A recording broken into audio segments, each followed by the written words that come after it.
All right, welcome y'all back to the shit show here. We got Tactical Pineapple live once again Yeah. coming through with Tyler from Tundra Tactical. Eventually. We got there eventually. We did. We clipped you out there just a little bit. Rip anybody with headphones. I didn't adjust the audio yet, but hey, we're getting it going. Everybody's having fun. I don't actually need these. This is just kind of fun for everybody. The inside joke. So I had laser eye surgery less than Oh, did you? about 12 and a half hours ago. So we are on the mend. Things Ladies and gentlemen, hold on. Ladies and gentlemen, let's give this man a round of applause for the dedication. yeah, Getting laser eye surgery and he's doing the stream on the same day. yeah. They say 24 hours without screen time. So I'm doing it for you guys, just like Tyler's doing it for us coming in here. Left his hype train over there at Tundra Gaming Live on Twitch. If you guys don't already follow him over there, head over there, get that follow in. Thank you, sir. He's gaming it up over there, having fun. So real quick in the chat, Operator Tony, you I believe got first about 6:30 tonight, which is probably about 32 seconds after I posted this stream. Scott Pig coming in saying, "Think you got it." That was about an hour later. Then Big Fun coming in. Balder Whiter Ray Charles hosting the Tactical Pineapple Show tonight live with Play Tarkov Grenade Sound. I don't have that queued up. I should have the Twitch. You bastard. Twitching Twitch streamer Tyler from Tundra Tactical. And then Scott Pig laughing at it. And I love the Balder Whiter Ray Charles. That's why I left the glasses on for you. Big fun. Ooh. Drop it like it's Scott also in here saying, "What's up, y'all?" I know you were saying something about doing a ride or something here. Yeah, taking a road trip tomorrow for When Life Sucks Foundation to support our vets. We appreciate that. I know life doesn't exactly roll for you right now. You got that surgery coming up, so still taking time out of your day to go and help others. So that's just who Drop It Like It's Scott is. Another great guy. If you don't know who he is, go follow him. I'm pretty sure everybody here knows who Drop It Like It's Scott is, especially seeing as though last week we played some of your music, and maybe we might do that again tonight. Tyler may have never even heard any of Drop It Like It's Scott's music, so that'd be a new thing for him. And that's pretty much roll call. So yeah, he's here. He's clapping. He's giving the thumbs up. So that'd be a good one. So Tyler, welcome back to the show. A lot of things have changed since you've been here last time. It sure looks like my man. Holy shit! You are you're throwing up the full show, huh? Yeah, we're having fun. So we went to the full studio since you've been here last time. We got the background lights. We've got higher quality camera, higher quality microphone. We're doing it. So you love to see it, dude. So we're just having fun and just doing whatever we can. And for those of you who weren't here last week, we are also going to be starting video content here in the next week or two. So yeah, nice. What you got going on, Tyler? I know you've got a lot of new things in the work. For anybody who doesn't know, this is the only gun tuber who never does a gun video. Not never. There, that is historically inaccurate. All right. There is Rarely. evidence of me shooting, just extremely rarely, and it's become kind of the meme, so I embrace it. But what do I have going on? Well, I have great news. I have actually wonderful news for a lot of people watching right now that share audiences with the two of us. OPSEC, all things included here, but very soon, I can't say specifically, but I mean extremely soon, Senior Eric will be back on American soil. Nice. Yes, so our writer for the Tundra Tactical team will be back home, like I said, very soon. What else is new? We just bought a house. So real quick, would you say Eric is getting out of Djibouti? he's been out of my booty for a long time. So all right, good. Oh, you got time for an extra special guest, Pineapple? Absolutely. All right. Well, she's going to bed. She wants to say goodnight. The little bean. Oh, there she is. Say hello. Can you say hello to everybody? Yeah, I know you're very sleepy. I can tell. Oh yeah, that's the good sleep noise. Yeah, there it is. There it is. Yes. All right, little love. Daddy's got to go do his work. Quote unquote. Yeah. But yeah, man. The biggest news is we bought a house down in Chaska, Minnesota here. So for those of you guys who don't know, we're sticking around. We're not moving to Nevada anymore. So we're staying here in the Great White North with our good buddy Mr. Tactical Pineapple. Yeah. That's until I leave. Everybody's leaving. Right. I want to start. I'm starting a freaking moto vlog, and I'm going to do it in Wisconsin where we have summer on a Wednesday. So, Dr. Catmull coming in. The bean. Yep, everybody knows the bean loves the bean. She was here, and how's that going? I know my son is an absolute terror right now, getting into absolutely everything. Ellie is great. She has been nothing short of fantastic. Fortunately, I have a little, or excuse me, not a little, but a literal angel of a wife who takes care of the daughter and the puppy while I'm sitting in here, 14 hours a day doing work on the computer. So I don't see her as much as I should. But from all my experiences with her, and when I get a chance to actually spend some time with her, she's awesome. She likes to play this game now where she'll pretend that she wants me to pick her up, and then as soon as I go to pick her up, she turns around and runs away. Yeah. And she thinks it's the funniest damn thing in the entire world. So she's getting there. She's up. She's mobile. She's walking. Full on, full send. But she's a little version of me. That's pretty much all it is. Perfect. It's a blessing and a curse when they are exactly copies of you. So exactly. I've got two of them upstairs, and my wife loves and hates them both at the same time. Mostly me. She loves them to death. She hates me. So that's totally not true, but I still play it anyway. So just like you, we couldn't do this if it wasn't for the women in their lives. So, exactly. If we didn't have them, number one, we wouldn't have somebody pushing us to do better, to be here. And if we didn't have them supporting us, we couldn't do this. So as Drop It Like It Scott says, the dad life, absolutely. There's nothing wrong with the dad life, as long as you can moderately keep away the dad jokes. I can't. I have fully embraced that. Oh, I have not gotten into the dad jokes yet. I'm still trying to work on censoring the profanity. So okay, fair enough.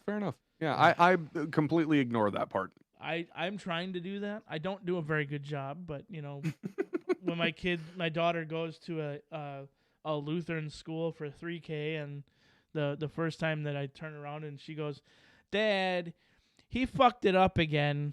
Like, oh. Yeah, dude, I'm gonna be the PTA's worst nightmare. I'm telling you that right now. Yeah, Scott says 10 and 14. Yeah, you've made it to the 10 and 14. You're almost clear. With daughters, 10 and 14 just means we're getting to the time where we're about to go to jail. Ooh, yeah. So that's all right. I believe Scott's got boys, so he's lucky. He's lucky. He had it rough early on, but once they get up in there, then they get up into that I got one age boy, range. One girl. So luckily, the boy is younger than the girl, so he can still be charged as a minor when I tell him to go do something. There you go. They're just minions. They're lackeys. Exactly. So, Dr. Catmug says he censors with Russian. I censor with words that don't translate into anything just because. There you go.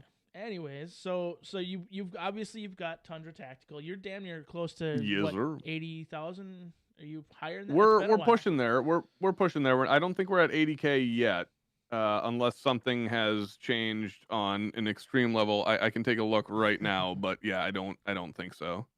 YouTube has essentially killed our channel, unfortunately. It's happening, unfortunately. Yeah, 73,591. It's actually up a little bit from last month, which is somewhat promising. Yeah, okay, that's somewhat promising. Yeah, it's been a rough go for the Tundra Nation YouTube channel. I'm not going to wear the tinfoil hat and say since the Biden election and everything like that. I've talked to plenty of other people, Brandon, Coda Boy, quite a few other people on the GunTube side of things, and they're all having a tough time as well. They're seeing, significantly decreased numbers. So it might be tinfoil hatty type stuff. It might not be. I'm just saying YouTube's a big bag of dicks, anyways, even though I rely on them for my income. But that's the life I chose. I knew what I was getting into. I knew what I was getting into when I started it. And fortunately, we've been able to make up that income on Twitch with an outstanding following. Very small, but outstanding following over there. So all is well, honestly. All is really well. Nice. And the Twitch, obviously, you're doing that now every day at 3:30? Every day. Every day, 3:30 p.m. to 9 p.m. Central. Right now, we're playing a game called Enlisted. It just went into open beta. Absolute riot to play, and a ton of fun. Yeah. Right. Taking a break from the PTSD causing Tarkov then. I'm not taking a break. I think I've officially retired from this wipe. I might start again next, or I will start again next wipe. But yeah, as much as I love playing with Mose and Brandon, goddamn, I would go to bed shaking because of that game. Sometimes not even sleep. So it just became too much. And yeah, it was. We decided to try something new. Try something new. Perfect. So obviously still doing your live stream every Saturday, doing video releases. Yes, sir. Now it looks like 2 videos a week you're releasing on YouTube? Or I'm trying to get there. I'm not quite there yet. But the goal is to get to a normal release and an Ask Tundra Nation release. The challenge is, because I do this full time now, and I've added Twitch into the mix. I have this thing, wicked case of ADD. You know, right. It sucks. So, like this week, I totally forgot. On Monday, which is what I was planning on doing, or the planned release day for Ask Tundra Nation, to do an Ask Tundra Nation stream. And then, of course, Eric, my writer, is deployed. So there's a lot of logistical challenges involved in creating content for Tundra Tactical and the Tundra Nation itself. Believe it or not, if you didn't know, I don't do this all on my own. I have a great crew of people that work with me. And yeah, it's been a bit of a challenge because everyone's super busy right now. It's, you know, one of the busier times of the year for a lot of people. Especially my crew. A lot of them are getting jobs and getting back in the game, and you know, some of them are literally a bazillion miles away. So yeah, it is what it is. But we're surviving, we're thriving, we're doing our best. Yeah. So I mean, the big content videos that you've done in the past, everybody loves. You know, we know all those. Do you have any secrets up the sleeves? Things you're trying to push? New stuff that you're thinking of dropping, or? Well, yeah. I mean, I guess I can do a little tactical pineapple exclusive here. Maybe it's not really an exclusive because I kind of revealed it in the last video, but not a whole lot of people watched it. So, one of the things that we're going to be doing not a whole here, lot of people watch this either. So. Fair enough. Well, for the few that do, the elite, if you will, the elite. We are going to be transitioning into actual shooting videos. So the only gun channel that doesn't actually shoot guns, that's actually not going to be a thing anymore. We are actually going out. We've gotten a few guns in. We're waiting to get some other stuff from our buddies over at Leviathan, and we're going to start shooting. We're going to start getting on camera and start doing the big shoots. Now, the good news here is we're not going to lose the snark. We're not going to lose all of the hate. We're not going to lose any of that stuff. We're just going to incorporate it into our shooting videos and give you guys a reason to love it even more. Real quick in the chat, Carcane taking it down a little bit. He said he had to put his dog down today. AJ was the very best boy it ever was. Shout out to all the hood boys and girls.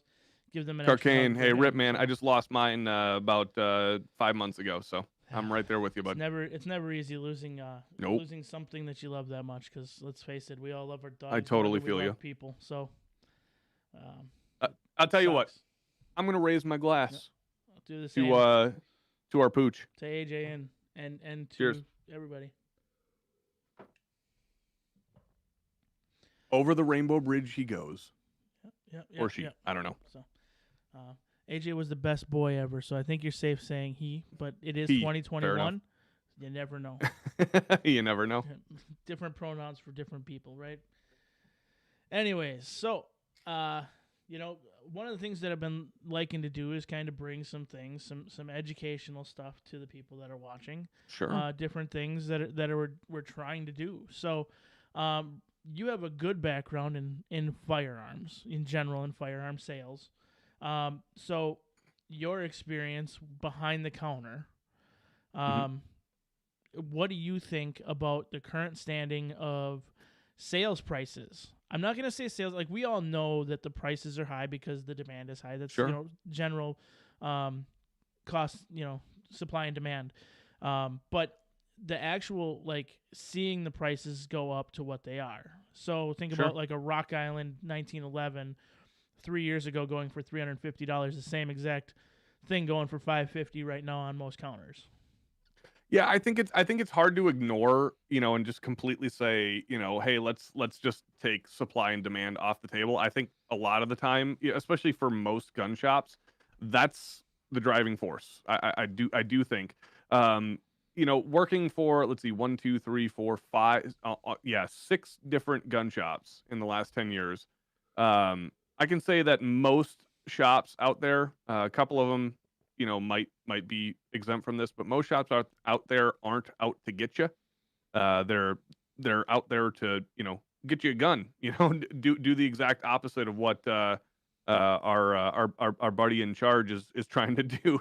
They're trying to help you out and make sure that you have something available to you. But, there's an increased cost to them from dealers because of the supply and demand, and because of that, you have an increased cost to the customer.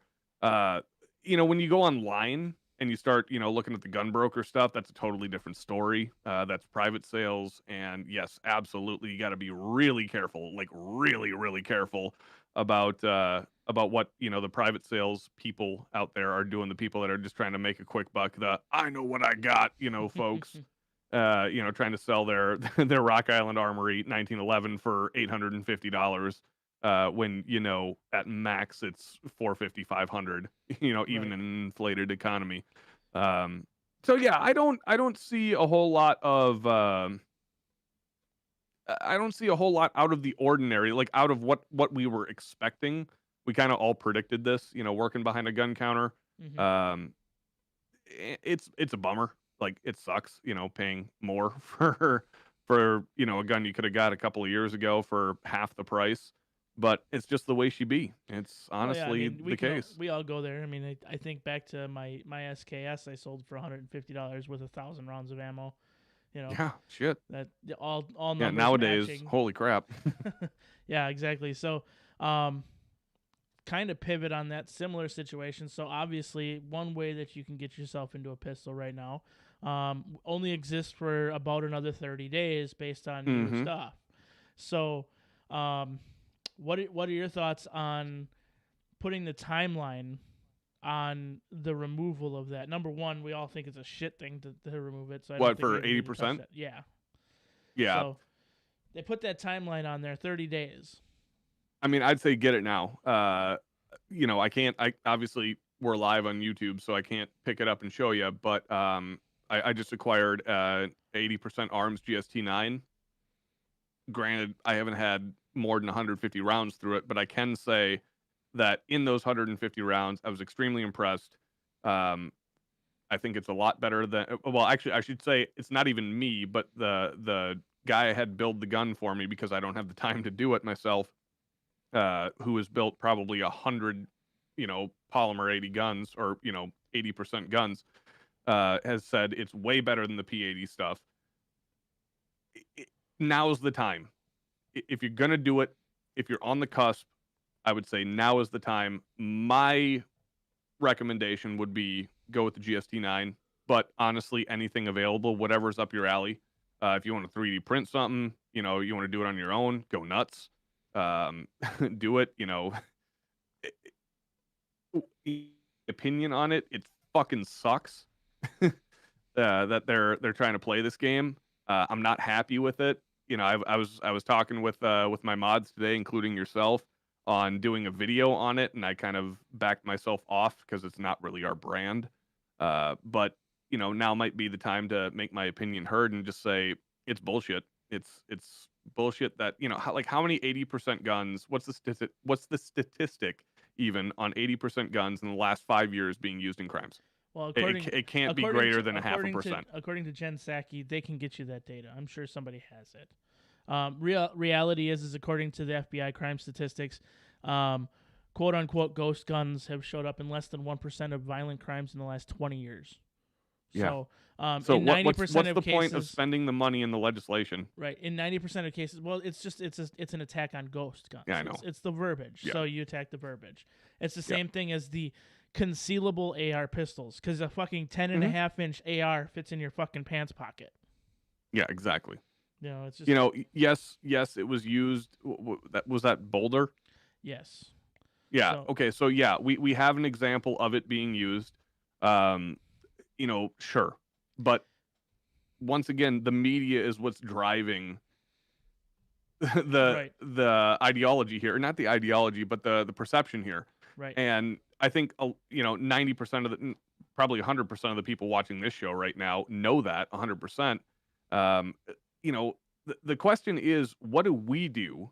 Like, I hate to like put myself in this position, but like myself or like a Brandon or anyone else that has an audience, like how do we get to a point where we can make an influence to push back against this? Not just in our audience, because that's the thing right now. Like we can sit there and preach and talk and say, oh, this sucks. This, I hate this. This is terrible.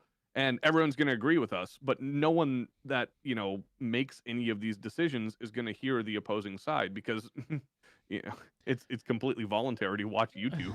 I think it's almost a moot point even fighting it, honestly, and I know a lot of people disagree with that. I mean, doing what you can through legislation and dealing with your legislators, but they have a direction that they want to go, and they have this in their mind that it's going to go that way, so they're going to do it regardless at this point. They've been told not to do it. They've been told by many people not to do it because it's not a good path to head down for this country. It's not a winning path for them. It's not exactly. It's not a winning path for America in general, and I think a lot of it comes down to a fake victory. Yeah, it's a hollow victory. They've pushed compliance, and this goes back to a lot of other things over the last year. They've pushed compliance in a lot of ways, and they know that they can get 50 to 60% compliance out of the United States based on laws or perceived laws. And I'll even say perceived laws in the general vicinity because that's all these are. Any executive order, any executive action is a perceived law. It's not a law. It didn't go through the House. It didn't get signed into law. It's, anybody who watched Schoolhouse Rock knows how a bill becomes a law.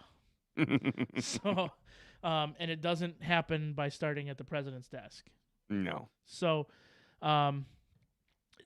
they've got this perceived legislation put forward, and they're going to make people out to be perceived unlaw-abiding gun owners. So they're not attacking anybody but law-abiding gun owners with this. No, they're not. They're attacking. The only thing that they're doing is they're preventing less than 1% of the total overall violent crime over the last 20 years. Right, but like it's ludicrous. It's beyond insane to me. And like I even have the conversation with individuals like about Boulder. So the individual who did this attack in Boulder used an AR pistol. So that becomes the big thing. Okay. But take a look at the situation. And I argued this, with somebody else already, but look at the whole situation, the whole way the shooting occurred. Was an AR pistol tactically the best weapon to take into that situation? No, it wasn't. No, sure, but it's just what he had.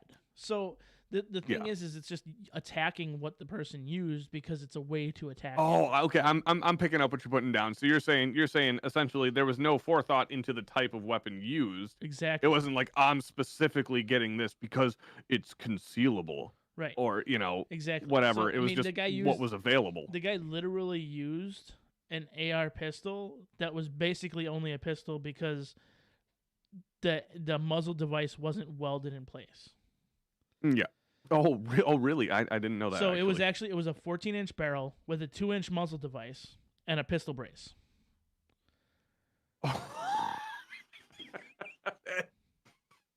Really? All it would have required was to have an actual stock on it and a tack weld on the fucking muzzle device, and it would have been a rifle.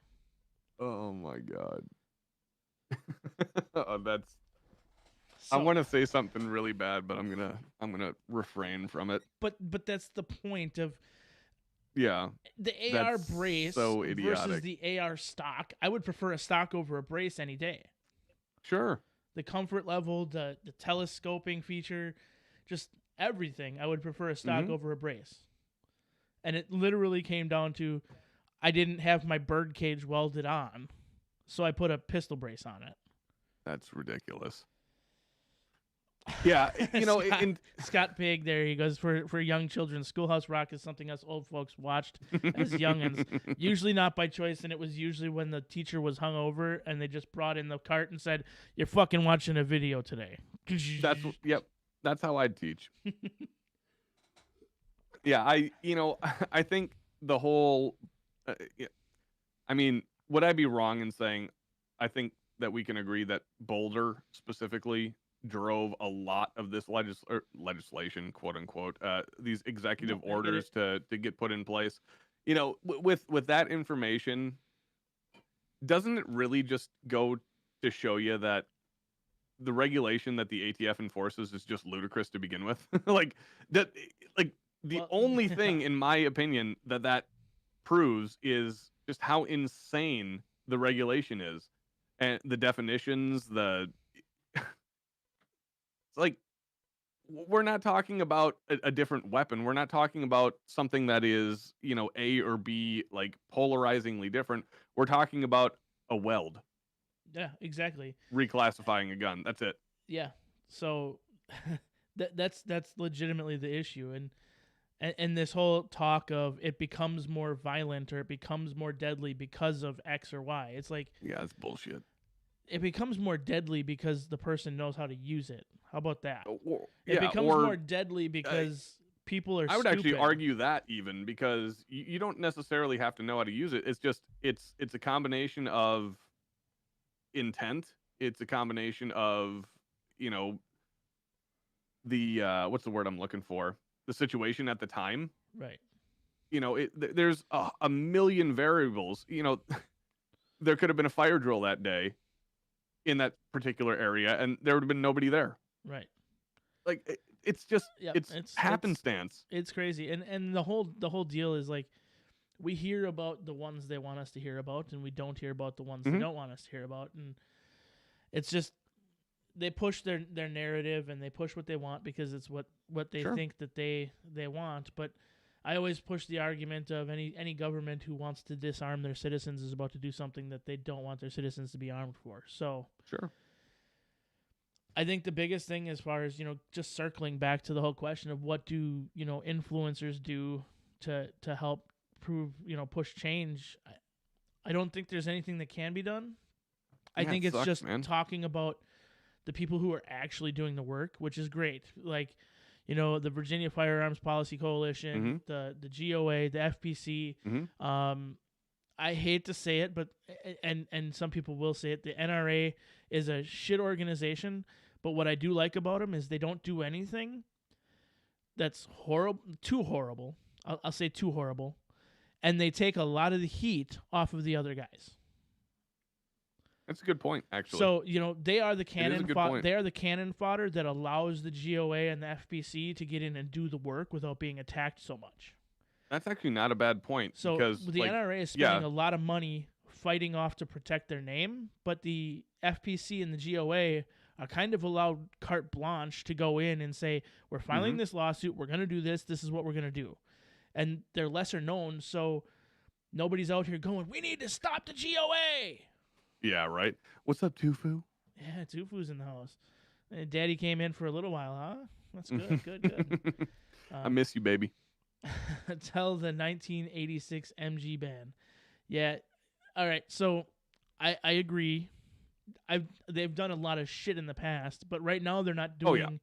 They're not doing anything right now. They just tag their name on a bunch of shit and say we're winning, and say donate money. And most people who are actually in the community know, don't donate money to those fucking schmucks. Donate it to these other people who are actually doing something. Yeah. But like I said, they are taking a lot of the heat and a lot of the volley fire of anybody who's trying to attack these organizations, because everybody knows the NRA. Exactly. It's almost like a guerrilla campaign with the FPC and like GOA and stuff like that. Yep. So, and for that I like it. So, I like what they're doing at this point because everybody knows they're ineffective. Tufu says again, NRA is only good as a bullet sponge for the gun community. They are useless. Exactly, though. But that bullet sponge That's we that's need. the point that he's making, though, is like they're absorbing that hate and that criticism, that attention from the people that could do the other organizations harm. They're doing that. They're throwing up the flare essentially and to Right. say, look at us, look at us. And I don't think it's intentional Right. necessarily, And but Cat Milk says, I'd respect them if they openly backed the GOA and FPC. I Mhm. agree, but again, I think that if they They'd never do openly it. back the GOA and the FPC, they actually draw more attention to them. Yeah. So I think they may be doing it from a conceited standpoint where they're like, hey, we're not going to back the GOA. We're not going to back the FPC because we actually don't want anybody to know who they are. Exactly. Hey, I got to give a quick shout out here. Zach, what's up, buddy? And Megan, thanks for sending Zach over here. If you guys don't know Zach, you've seen him in a video or two before. He's the owner of ROE Defense. You should call him up. Look him up on Facebook. Call him up and ask him if they have any 9mm. Sure, he'll love that. Get wrecked, fool. That's what he's gonna tell you probably. I agree with that, Scott. Recent events, yes, but always bringing up the Mulford Act where they did fight to remove our rights. Yeah.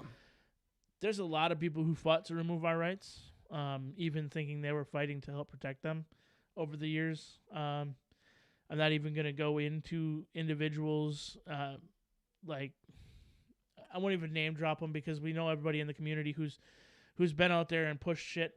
All right, so we're gonna have to get up ROE Defense's number and post that in chat for all 12 of you people to call. Probably. Um, they're my boys. They're my boys, though. Yeah, so it's definitely difficult to say that I hate them 100%. I do. I troll the shit out of them on like Instagram and stuff like that when they post stuff. It's like, yeah, you're not winning anything. You're not this. You're not that. But at the end of the day, I do appreciate the fact that they take those hits. It's, you put on the armor plate for a reason. They still serve a purpose. You put on the armor plate for a reason. GOA and FPC, they're working at the heart of shit.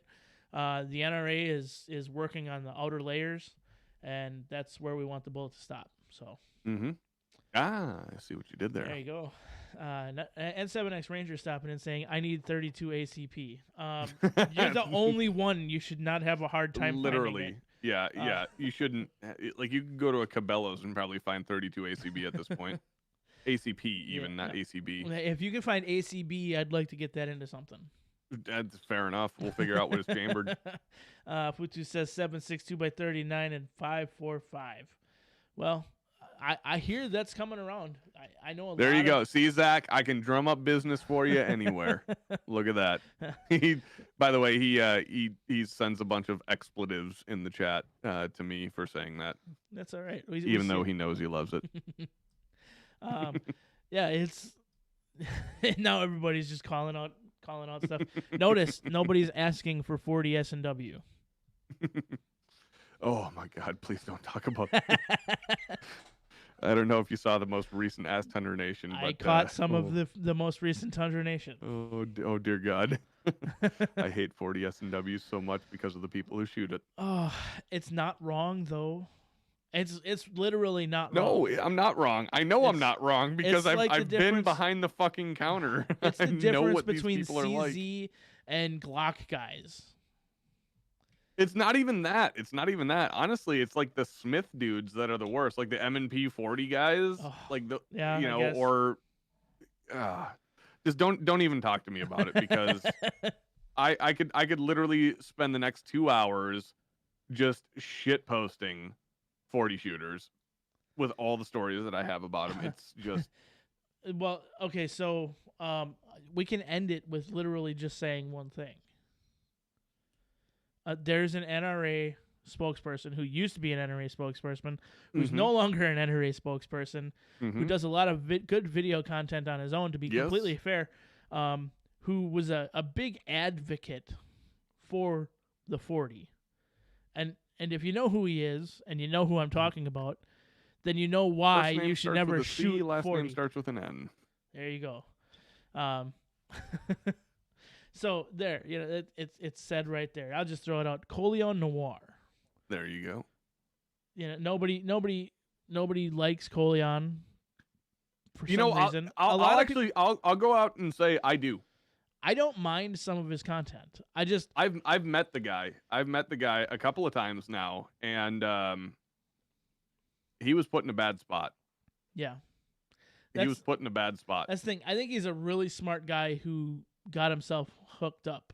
Yeah. Yep. And a mistake a lot of content creators make, including myself in certain cases, and he got suckered in and got hung out to dry for it. You know, and a lot of people's opinions of him changed. I'll back him up. I'll say, you know what, shit, dude. Like, unless you go out and say something wild and crazy, the stuff that you do, at least post his NRA stint, has been great so far and was great prior to. Right.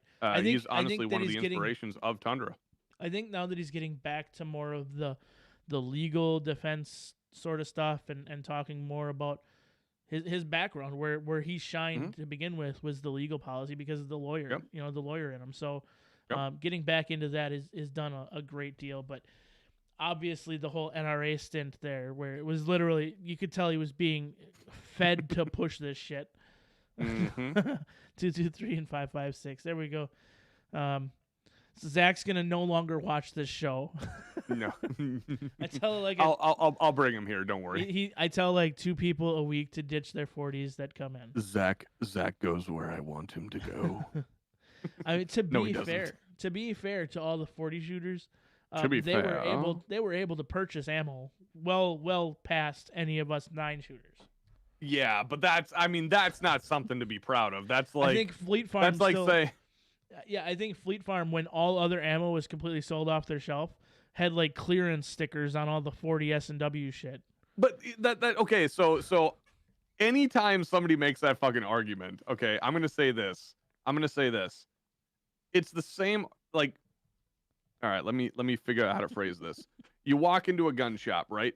Right now, there's no guns on the shelves.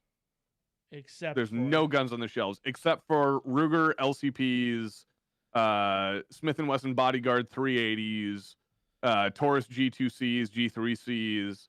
It's like, that should tell you something. Like, if it's still there, hey, come on, fucking sucks. My local gun shop, I can pick up any model Sky I want. Exactly. It's trash. I've been saying it for years. It's trash. Get out. Yeah. Yep. No, and that's just it. If it's still there, it's garbage. So, it's not worth it. Yeah, exactly. And that's the reason it's not a selling point of 40 saying, oh, in a crisis, 40 is going to be more available. Well, okay, sure, fine, but it still sucks, and that's the proof that it's terrible. See, I like 9. I always tell people that you can go ahead and keep buying your ammo at the store when all shit goes to hell, but I like when my ammo is delivered to my door. Exactly. Because everybody who's going to be coming to my door is going to be carrying 223 and 9mm. Yeah, exactly. In the chat, Scott, shoot me a message on Facebook at RO Defense if you didn't see that. Looks like we're making connections. We're making connections. Yeah, Scott, I do want to have you on next week or in the near future because I want to discuss a potential future option for you in a marketplace that there's a lot of potential, but nobody's really tapping into it. So I would recommend it, Scott. I just something I want to talk to you about, and you guys, it's not a lot of work for you either. Let's just put it that way. Your current setup would fill it with one modification. So there we go. Hey, so can I take over this second and talk to you and say, so it's been what, probably since you surprise bombed me that one time, probably been about 4 months since I've been on the stream. What's new with you, dude? Man, just everything. Like, I'm trying to do too much. I hear you on that. So, switching up a lot of things. Continuing to do. I still do the R&D work, the mechanical design work. Sure. Currently trying to strike up a relationship with certain concealed carry insurance people. Potentially might be able to make that a little easier. Well, not to get in where I'm going. I promise. Fair enough. I do have other things that I've worked on there already, so just kind of working on another deal. Not looking for a sponsorship or anything. It won't be anything for the show. It's actually just kind of a lifestyle change for myself. Okay. I'm a stay-at-home dad by night now because the wife is working second Yeah. shift, so I take care of the kids most nights, which leads to why I can't do a lot of things at night, but I do schedule certain stuff. Right as you said it, Mrs. Pineapple in chat says you're a stay-at-home dad by night. Yep, She yep. literally stole your phrase. Yep. So I believe Hi, I actually Mrs. saw Pineapple. that first, so I probably stole it from her. Kind of getting out, pushing my own stuff a little bit more. We're gonna be starting a moto vlog up here. So my big the stream thing has come a long way too. It has. We've done obviously the studio. We got the new camera, got lighting, all this stuff. New microphone, headphones, keeping it good. I got a mixer sitting in front of me, figuring all that stuff out. Yeah, the mic sounds great, by the way. Thanks. This is actually a Samsung Q7U for anybody who's interested in a less than $100 XLR mic. It's worth it. Yeah, please don't buy mine. It's a lot more than that. Yeah, pineapples live in Wisconsin. We apparently don't know. We're not tropical people at all. No. But like I said, getting ready to start up a moto vlog.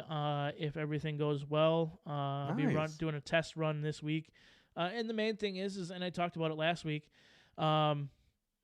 We did Operator Tony. I'll get to that in 1 second.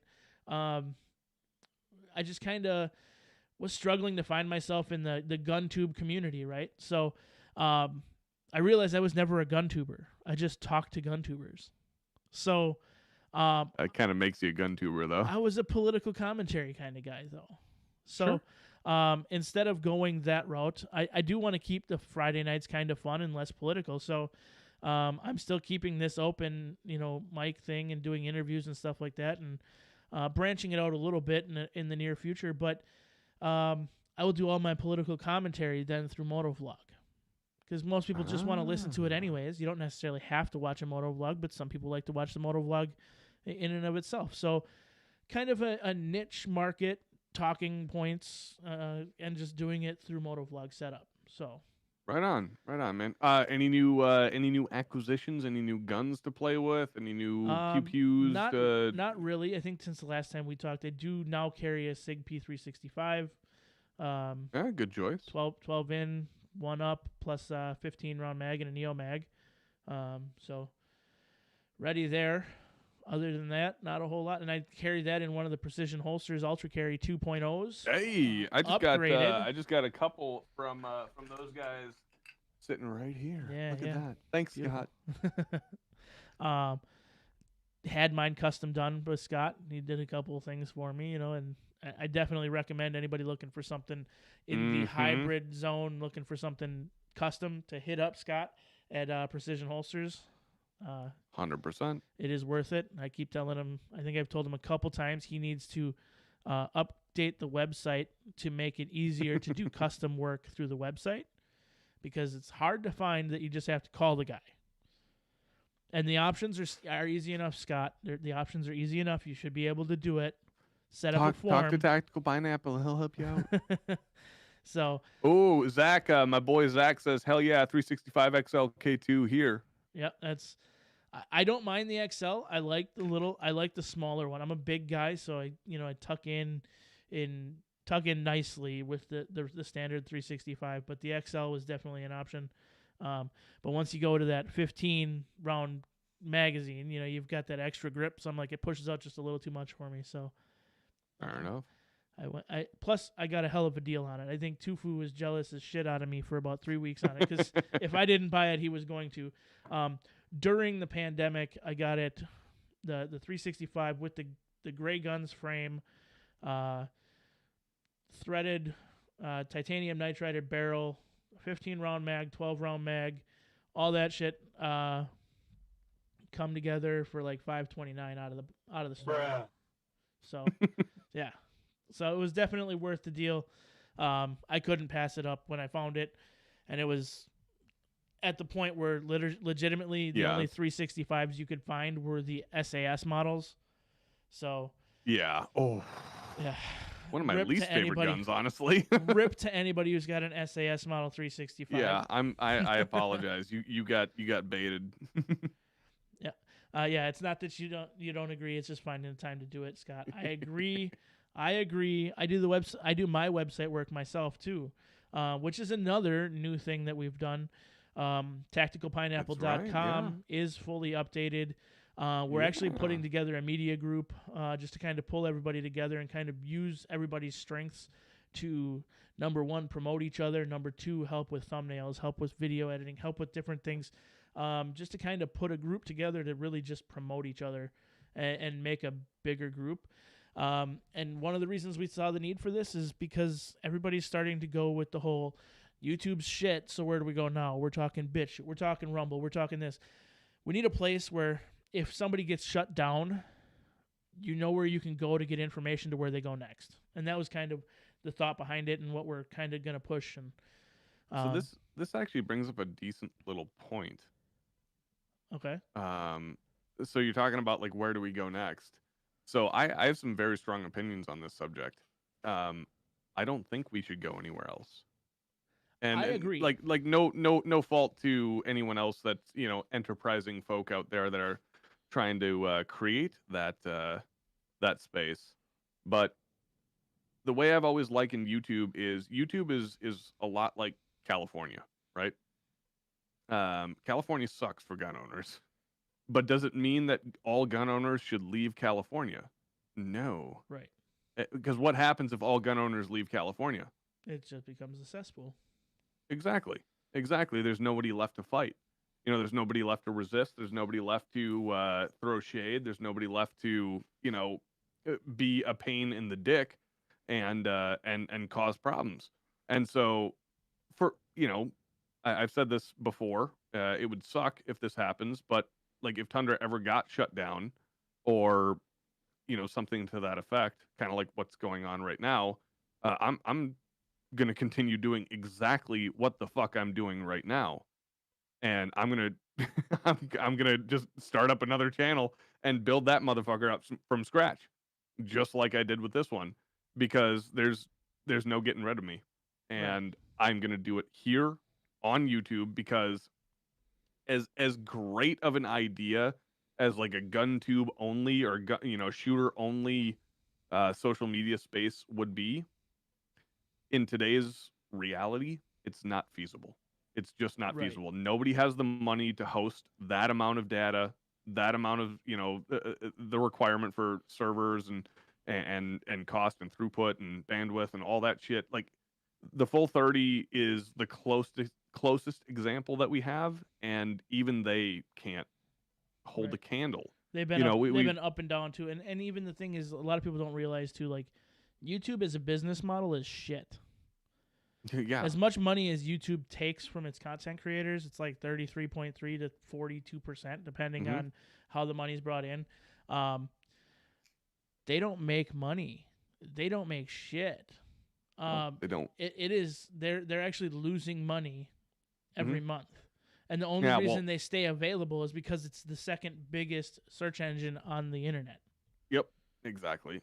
And Alphabet owning them and the first bigot. Yep. Bigot, even biggest. That probably fits too. So was that a misspeak? Oh, was it? I don't know. Yeah. Yep. So it's crazy, and I completely understand what you're saying, but again, it's how did we direct people back to you? Sometimes that's kind of the media point. Getting that pivot, and it's not necessarily what you're doing going to these other platforms. It's where do you go once you do get shut down, and we've seen it. Look at what happened with Mr. Guns and Gear when his shit was shut down. Like, I mean, they shut him down, on Facebook, and if it wasn't for other content creators that he was in contact with, getting out and helping promote and push, number one, he wouldn't be back up the way he was. Number two, it would be there. And same thing happened with Angel of Verdun. Same thing has happened with Honest Outlaw. His YouTube channel completely fucking gone. Told them they couldn't get it back. And after fighting, they did. They brought it back because the reality is it's on a server. It can come back. So, Tufu says there's is fucking dumb as shit. There are some people. I can't go into too many specifics, but there's a little bit of hope in that regard. There are some people behind the scenes that are working with a lot of us content creators that have direct lines in with YouTube. Like I said, I can't go into too much detail on this because it would essentially get me in trouble and probably the person at YouTube in trouble. But there are people inside of that network Right. that are trying to help us when stuff like that happens. So believe it or not, we actually we've made some significant progress due to some certain organizations and certain support networks for content creators out there. They've actually taken the time and the effort to address the situation. And when stuff like that happens in the future, hopefully what will happen is those channels will come up and available again in significantly less time. Yep. Nope. And I get it. There's a lot of people doing this, and that's kind of the same thing. It's, I'm only putting it out there because I pay for the website anyways, so why not use it? So Exactly. and contingencies are always good to have too. Right. Like you can't rely on one thing forever. Yep. So that is also kind of, one of the last things that I'm kind of pushing. Like, I've got so much going on, I can't push a ton of stuff. I can't do a ton of things, but that's basically where, to bring it back, that's basically all that's new with me. And the eye surgery today. So, so far everything's good with that. Everything seems to be pretty good. I'm not wearing any contacts. I'm not wearing any glasses. I can see everything. I'm jealous. I'm very jealous. I had to do it, man. I'm very jealous. I'm actually. I literally like 2 weeks ago. I just went to the eye doc to get my prescription updated because I got to wear glasses. So I'm very heavily considering it. I'm just waiting to the time because, like I said, we just bought a house. Yep. So I'm waiting to the time where I can afford it. Yep. No, for me, it was legitimately like in the last 2 years, my kids have broken 2 pairs of glasses from me. So $500 a pair of fucking glasses. That's $1,000 there. I'm paying $400 a year in contacts. I'm like, so at $1,000 every 2 years for glasses plus $400 a year in contacts, I'm like $2,800. You're making money in 3 from years. doing the LASIK. And the LASIK is now they've got this assurance guarantee where it's lifetime free touch-ups. I'm like, yeah, there you go. Why not? My insurance that I have now has no benefit toward it, but they have what's called a qual site. So most insurances don't cover. Let's tie this into guns here real quick and say, did you have an astigmatism? I did. So I'm curious to see at how well. Yes. Now they can correct up to -6 or -0.6 on the astigmatism scale. Okay. I was at -0.25, so they corrected my astigmatism as well. I'm very interested to see how you play with red dots now. I am as well, because I'd like to see my 2 MOA dot come down from 20. Yeah, right. I know. It's the worst, man. I have an astigmatism too, and I have to shoot etch reticles now. That's why I love LPVOs as much as I do. Yep. Because they're, vast majority of them are etch reticles, and they don't have that bloom. So I would absolutely love to hear what you have to say about your experience post LASIK. Pretty soon, I'm hoping that is good, because the next time I go to the range will be to test that as well. I've got few red dots. You got to tell me. I've got a few red dots I will be throwing together. I've got one that is sort of sighted in. It's sighted in with the bloom, so I'd like to see how fucked up it is. Cause right. Everybody who has an astigmatism and shoots through a red dot kind of looks at that red dot and goes, okay, so this line comes out here. I think it's here. This line comes out here. Exactly. You're like, okay, there's the 2 o'clock line, there's the 10 o'clock line, yeah. Yeah. So we actually, me and Big Fun on Discord, so if you're not already joined too, I do have a Discord down below. Big Fun on my Discord, we were talking about it. I think Dr. Catmilk posted a picture of like a cat with a bloom in front of its eye and just joking about the astigmatism going into the surgery. And it sucks. We both kind of posted up about like, yeah, it needs more here and less here, and then it would be exactly me. It's like, yep. So I'm like, I always joked, it's like at 20 yards, I know as long as the bloom covers your torso, I'm going to hit you. Exactly. So if you're within 20 yards and I have to use my AR, you're dead. If you're outside and I have to use my AR, you better hope I don't have 2 bags. Questionable. Yeah, and that's the only gun that I run an actual red dot on right now is my AKV. Yeah, for that express purpose. Right. Like I don't ever plan on using my AKV outside of my house for self-defense. But everything else that has an optic on it for me is an etch reticle for that exact purpose. A lot of people don't know this, or a lot of people ask me this question and say like, "Hey, I've got astigmatism. How do I use a red dot?" And I say etch reticle all the time. Right. And they're like, "What do you mean etch reticle?" Is like, you know how don't. like a scope works? Yeah, you don't. That's an etch reticle, and it's just backlit by a red light. And that's a great way to kind of get around it as an alternative opportunity to going to get LASIK, potentially fixing that astigmatism, or having to suffer through using the 20 MOA dot on Yeah. on a red dot. Yeah. So, yeah. So, Armaments and Access says lifetime free touch-ups like body work on your car. No, like actual lifetime free touch-ups. So if your eyes go back to shit, they'll touch it up. So That's awesome. Assuming it isn't caused by some major catastrophic damage or something like that. So I don't intend on getting a knife shoved through my eye in the next couple of years. If I do, I hope it's just one, because apparently all I still need is one. And Tufu, no, I don't have money to go to the range. I finance that shit. Yeah, right. I do, if I do go to the range, it's interesting, the low round count drills that you work on now. It's like you used to go to the range and fire off 300 to 400 rounds of ammo. Now you go to the range and you're like, okay, I've got a box of 50. What can I do with these 20 rounds? Read Zach's comment for me. LASIK equals one of my best decisions. I have made a lot of poor decisions, so take that as you will. I agree. I've done it. I've been there, done that, and I will tell you that if you'd have asked me 6 hours ago if this show was going to happen tonight, I would have told you to go fuck yourself. I'm glad the shit went away quick. So that's good. That's good. And that's good for me to hear too, because I'm a hopeful for LASIK as well in the near future. But in regards to the whole having money to go to the range thing, I can empathize with that as well. Fortunately, I have a father who just likes to spend money. I don't know if you know this at all, but my dad, I know Zach knows this because he was the FFL that we transferred it into. But my dad just bought an FK Bruno field pistol, the $7,500, elite level gun, and then a PSD as well.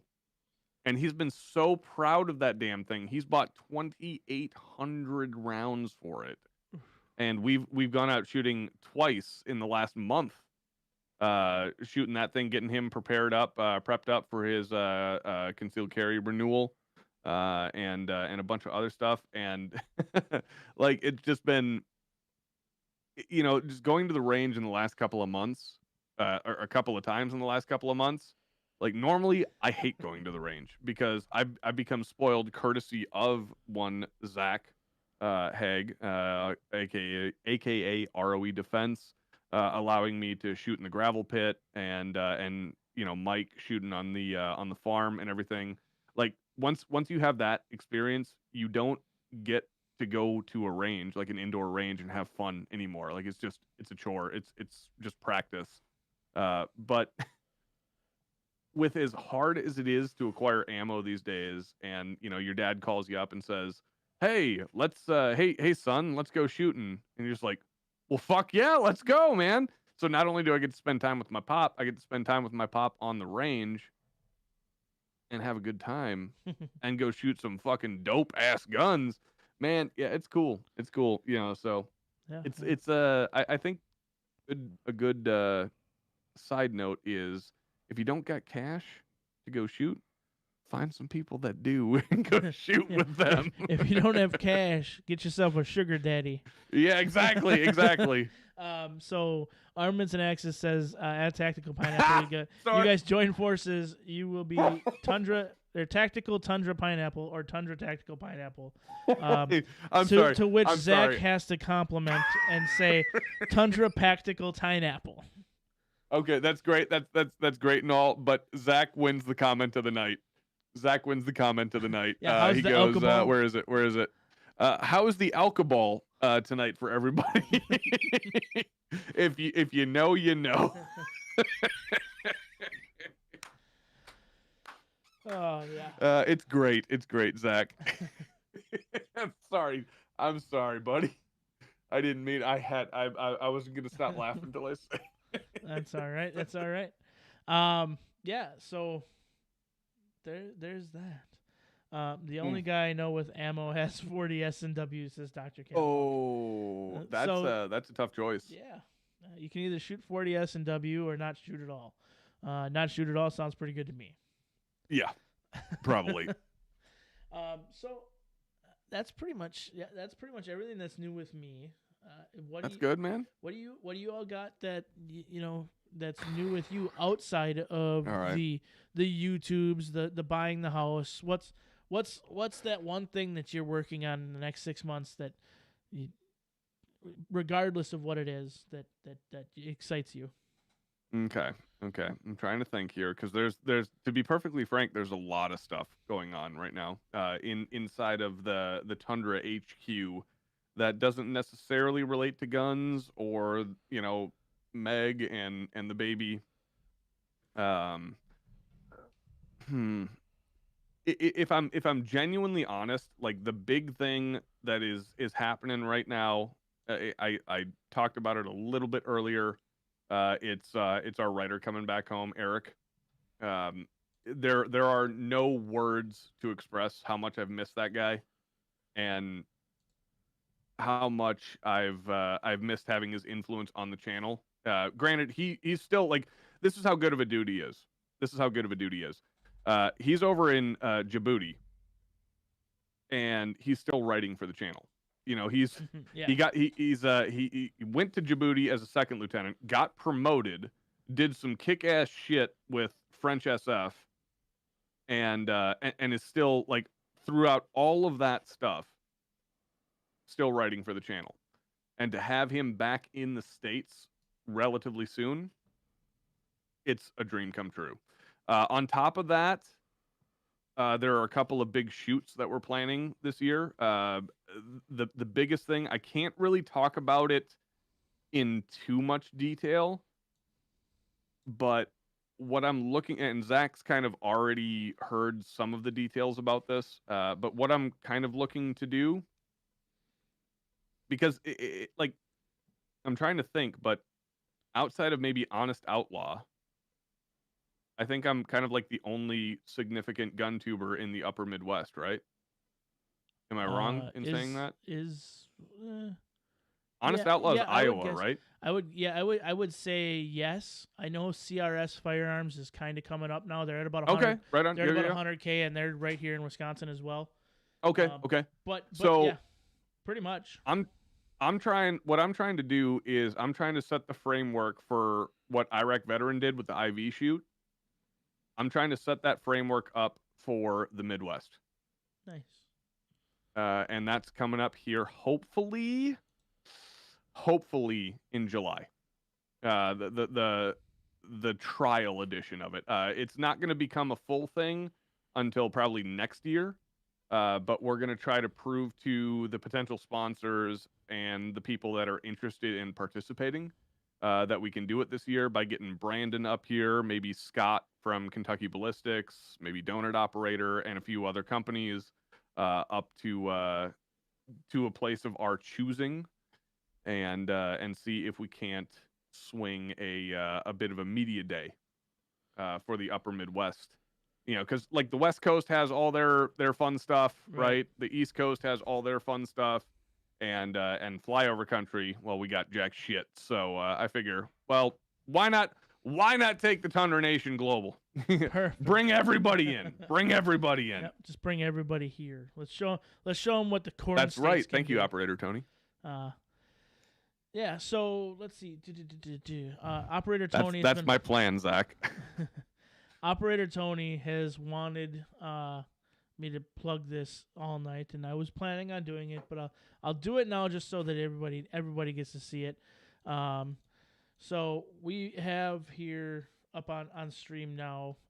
The Exit 2A only T-shirt. So on 319, we did a Create with Us stream. So I used to do T-shirts. I used to do that graphic design stuff. I still do it, but with everybody on the stream that night, we created this T-shirt based on their feedback, based on what they wanted to see, and then decided in a vote that any money that was raised based on it, we will drop that down. Any money that was raised from that shirt would go directly to the Gun Owners of America. So we currently have not sold a single one of them yet, other than the ones that I've bought. So shame on you guys for creating something and not wanting to buy it. Send me a link to it right now. I'll buy it right now. Store.tacticalpineapple.com is the easiest way to get to it. Stand by.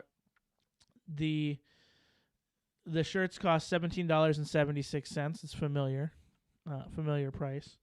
And for anybody who was here, got to know the happy coincidence that the letters 2A, or the number and the letter 2A in the shield, actually are pixel font size 1776. So, which one should I buy? Which one should I buy? It is up to you. So we have the sweatshirt, we have the T-shirt. Don't buy the sticker. Operator Tony's making the stickers. If you want those, hit him up. The stickers look like shit from there, and I just haven't figured out how to pull them off of that store yet. Operator Tony says, I'm buying after I'm done buying the house. I totally get it. And this is going to stay up forever. And like it says, everything's going to GOA. And then once we put together, I will have a page dedicated. Once a month, probably, we're going to do a Create With Us stream. And we'll do something different, whatever, and go through and donate the money to an organization that the creator or the fans here, the people involved in the stream, want to donate to. So we're just going to put a page on our website dedicated to that and keep track of what we're donating to people. So as well as receipts and screenshots of everything that's there. So you know what? Give me just a second here. Damn it. I'm trying. It's all right.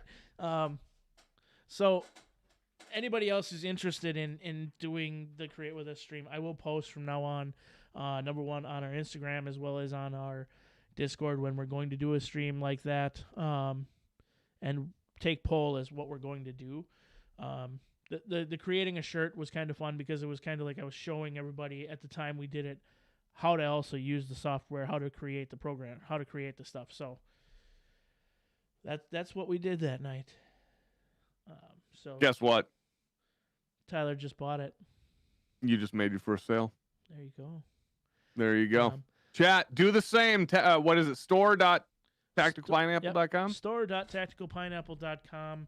I just bought the Tactical Pineapple shirt. Oh, nice. Because it's dope. Yeah, I would recommend doing the same thing. I love that shirt. It's a great logo. It's going to be used you love to see it for a while. He is going to go through a bit of an update as well here for our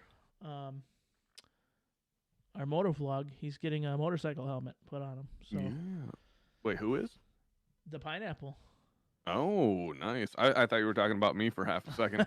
ROE Defense, which happens to also be Zach, says, I like to create stuff. Do you, Tactical?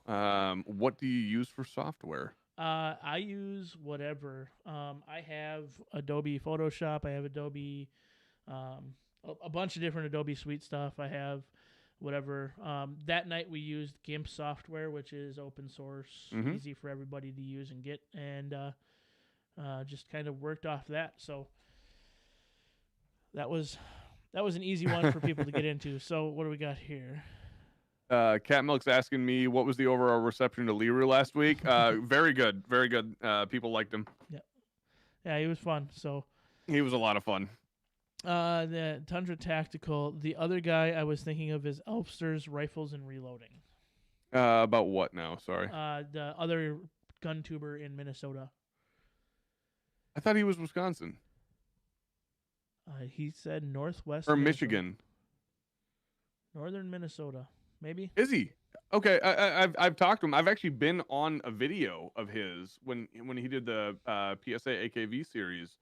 I was one of the people that went on. Todd's awesome. He's fantastic. I love the guy. I am not And familiar, so Armament I will Nexus have says to the check same it thing. out.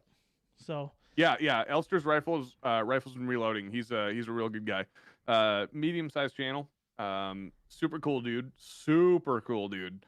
And when I was doing a bunch of AKV stuff, he reached out to me and said, "Hey, would you be on my AKV bit?" And he did like 5 or 6 interviews with people who bought AKVs, and I was one of them. Yeah, it was fun. It was a lot of fun. Super casual, super like just shit show related, and a lot of fun overall. So how many rounds have you gotten through the AKV since repair? Since I repaired it. Well, I mean, I got it back in the I got it repaired in the middle of the pandemic, so Right. probably only 200. No, still happy with it? I mean, no, yes and no. Like, yes, in the sense that it hasn't broken yet. I still really like the gun. Like, I want to be able to trust it. I can't yet. Right. But I very much want to, because it's number one, it's a ludicrously fun gun to shoot. Everyone who shoots that gun loves the hell out of it. But after my experience with it, if you guys don't know, after about 1,200 rounds, after getting it, pre-COVID prices, after about 1,200 rounds, the recoil assembly decided it just didn't want to work anymore, and it shredded itself. And there was a very lengthy period of time to get it replaced. Not necessarily PSA's fault, just circumstances and a lot of other things. So I'm not going to hold that against them. But yeah, it was not the greatest experience. I've said this many times before. I think it's the sexiest gun I own. I absolutely love the look of the gun. I bought it almost exclusively because of how cool it is. But I can't trust it as a gun, like something that I would use officially. Right. I don't know how to say it. You get a bad taste in your mouth at 1,200 rounds that needs a repair. That's a catastrophic repair too, nonetheless. And then only being able to put 200 rounds through it, there's just not a trust level there. I completely understand that. Yeah, exactly. Like I'm sure it's fine. I really am sure that I got a lemon. It was a bad weld, or there's something goofy going on.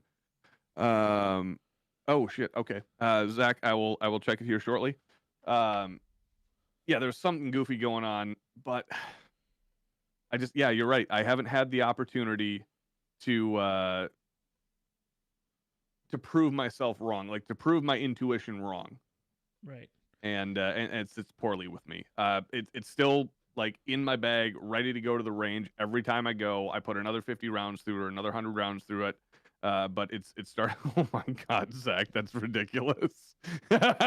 Sorry.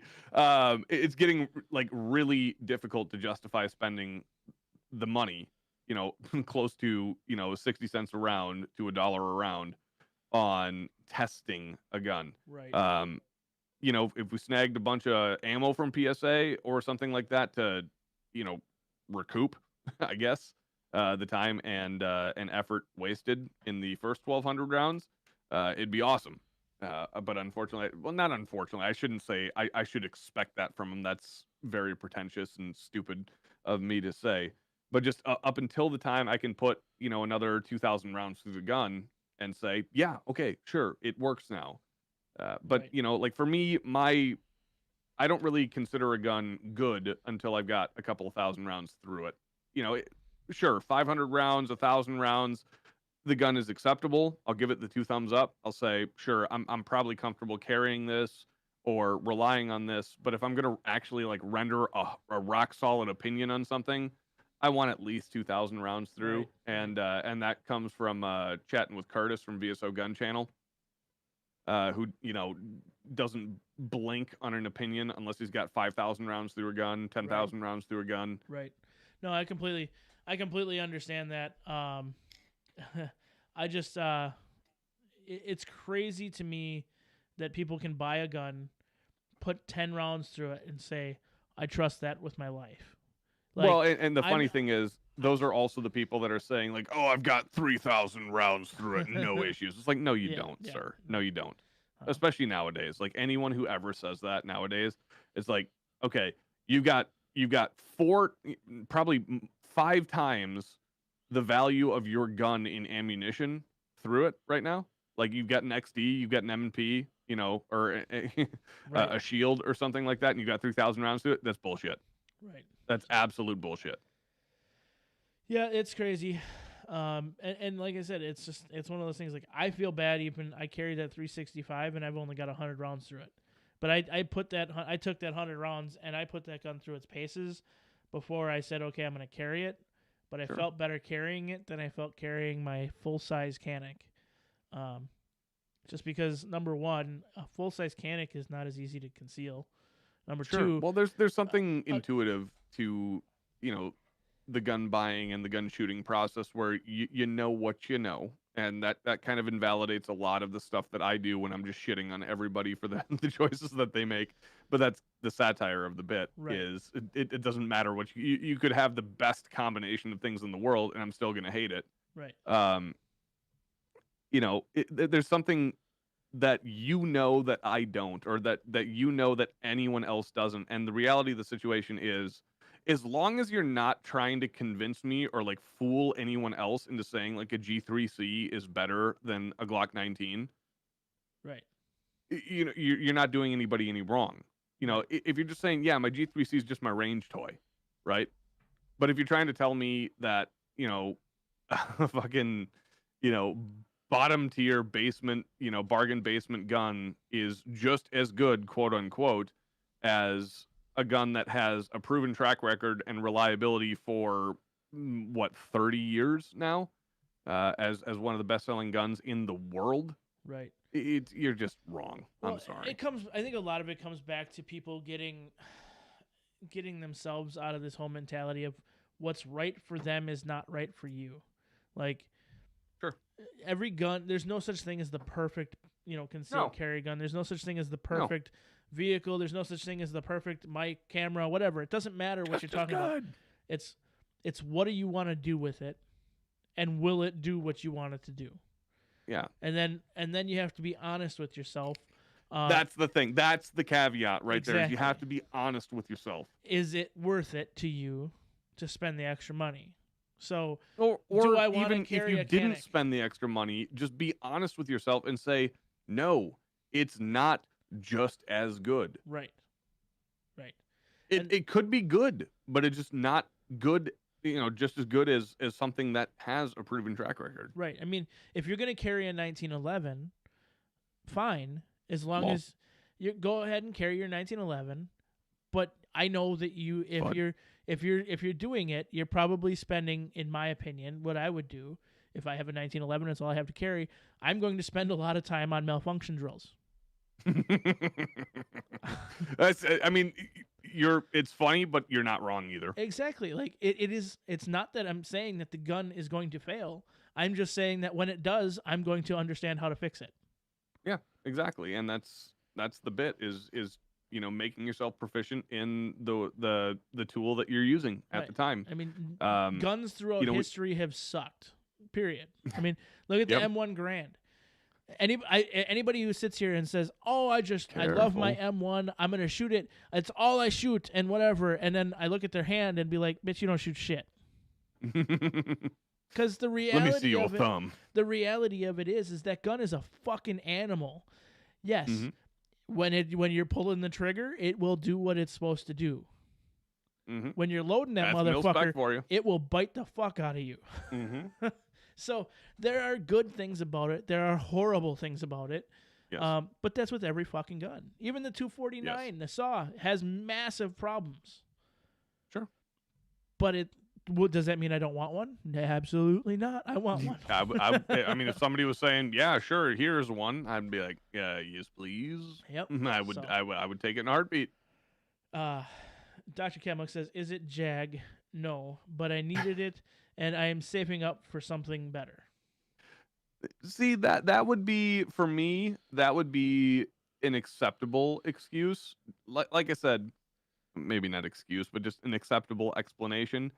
The only time I take issue with the hardliner, stance that, I pick on the Taurus stuff because it's easy to pick on, but it's also true.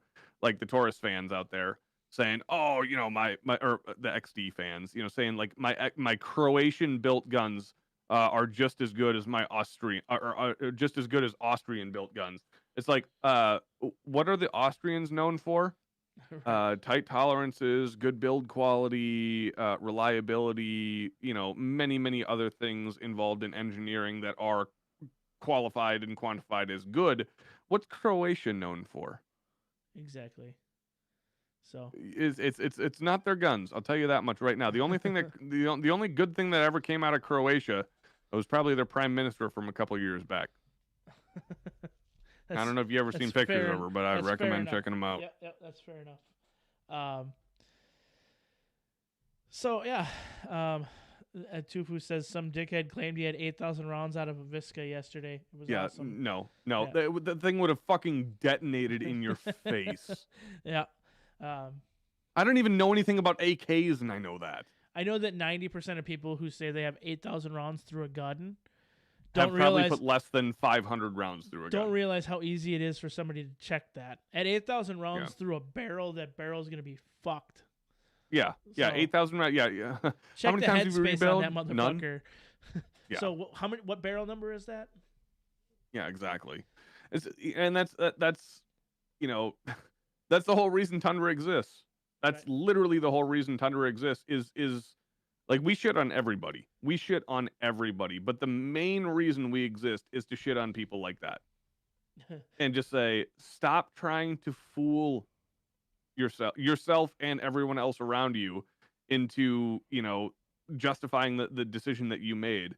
You're a dumb fuck. Own it and get something else. Right. Just like the rest of us did. I've gone on record and said this multiple times. My very first gun, you remember what it is? Anyone? Is that still the 19? You're still talking about the 1911? No, something worse and something before that. My very first handgun was an original XD in 45. Yep. I was one of those guys, and I defended it. And then there was a certain point in time when I realized there is a lot of shit better out there. And I couldn't defend it anymore. I could not do it. And that's what Tundra is there to do, is to get people to move past their stupidity in defending shit tier companies. Well, I think some of that comes from like you're raised up into certain shit too. Like, oh, my dad, if it wasn't a 45, it wasn't a gun, Yeah, but then again, he's also carrying a car 45. Ooh. So there's a point where you're like, okay, Pops, I love you, I respect you. You're an idiot. I'm gonna go buy a 9. And so I just had. It's funny that you mentioned that. I literally just had that talk with my dad, not too long ago, and he was what did he bring up? He was bringing up like an XDS or something. So for the longest time, he's had. So my dad likes nice things. My dad doesn't mind spending money on stuff. He doesn't buy a lot of things, but when he does, he goes all out. So for you northern folks out there that know boats, right? So he bought a Ranger boat, 300 horsepower Mercury motor, right? On a whim. He's just like, one day, I'm gonna be a fishing guide, and 15 years later, he is. So when he does something, he does it all out. So his very first set of guns, his very first handgun, and his very first rifle was an FN Scar. That was his very first rifle, and an HK-45. So not the cheapest guns in the world. Right. Right? He's the definition of haha pores, right? So he calls me up and he's talking about switching over into 9mm. He starts watching John Correa and a couple of other YouTubers out there that are talking about getting in. He's making the conscious step to dive into defensive shooting, not just carry training, not just not even carry training, but not just having a concealed carry permit up here in Minnesota or Wisconsin, but actually looking into defensive shooting, which is a humongous step for a shooter to take. Right. A humongous step for a shooter to take. Yep, and so I was like, Dad, this is fantastic. I'm super happy that you're ready to do this. And then he says, well, I'm looking at the Hellcat. And I was like, time out. Time the fuck out. Okay. Please don't. Here's the reason why. And so I broke it down to him. I eventually ended up recommending him to a Glock 48, which he did like. Ended up shooting it a couple of times. And went with that. Just picked it up.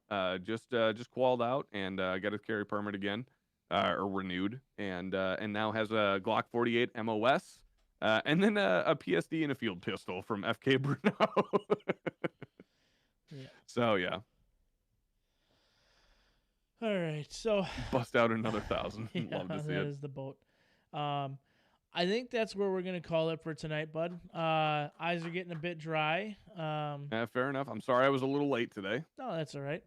We made it work. We were pivoting. We were going to go, I think, I renamed the stream to Scott from Precision Holsters. And then Tony goes, I got him. He's coming. It's good. He's coming. Like, all right, hey, let me tell Scott. Let's give a shout out to Operator Tony here real quick Operator for reminding me of my responsibilities. Thank you, Tony. That's why I love you, and you are the real champion of tonight's stream. So, yeah, that was good that way. Scott, I didn't mean to put you off there. We'll get you on here in the next couple weeks. Like I said, I do have Scott's second tier at best, anyways. So. He's first tier in our heart, so that's all right. Yes, he is. We do have an idea. I want to talk to you about something to push. I think it'll be good for you to think about. So, with that, everybody who's here, ROE Defense, Tufu, Scott Pig still hanging out, Operator Tony, AWG, yes. Cat Milk, Tufu, obviously, Armaments and Axis, everybody who's been here tonight. I appreciate it. Love spending time with you guys. I pushed through the pain to come here and spend that time with you. Give this man a round of applause. Come on, guys. I want to see some hands in chat right now. Yeah, so Scott's sending a return label for those holsters. So